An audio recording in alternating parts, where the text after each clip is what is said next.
السلام علیکم۔ جی وعلیکم السلام۔ سر میرا سوال ہے کہ اگر کوئی شخص ایسے گناہ کرتا رہا ہے جو لوگوں سے متعلق ہوں اور اب ان کی تلافی کرنا بھی اس کے لیے ممکن نہیں ہے، اور اسے معلوم ہی نہیں ہے کہ اس نے کن لوگوں کے ساتھ زیادتی کی تھی یا کن لوگوں کا نقصان کیا تھا، تو ایسے گناہ پھر کیا انسان کے نامہ اعمال میں ہمیشہ رہیں گے؟ ان گناہوں کی تلافی کے لیے انسان کچھ نہیں کر سکتا، اور ان میں کیا انسان کی کوئی نفسیات کا لحاظ بھی نہیں رکھا جائے گا؟ میں یہ سمجھ نہیں سکا کہ جب آدمی نے کسی کے ساتھ زیادتی کی تو اس کو یہ کیوں معلوم نہیں ہے کہ اس نے کسی کے ساتھ زیادتی کی تھی؟ یعنی معلوم تو ہر حال میں ہوگا۔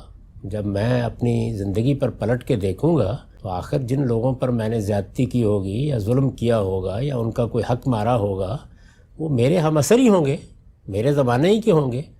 تو ان کا علم نہ ہونا یہ تو سمجھ میں نہیں آتا۔ البتہ یہ آپ کہہ سکتے ہیں کہ وہ دنیا میں نہیں رہے، یا کوئی چیز ایسی ہے کہ جس میں اشتباہ واقع ہو گیا ہے یا اب ان کو تلاش کرنا ممکن نہیں ہے، تو اس صورت میں کوشش کریں کہ آپ ان کے اخلاف کے ساتھ خیر کریں، ان کے اعزاء اقربا کے ساتھ خیر کا رویہ اختیار کریں اور اللہ سے معافی مانگتے رہیں۔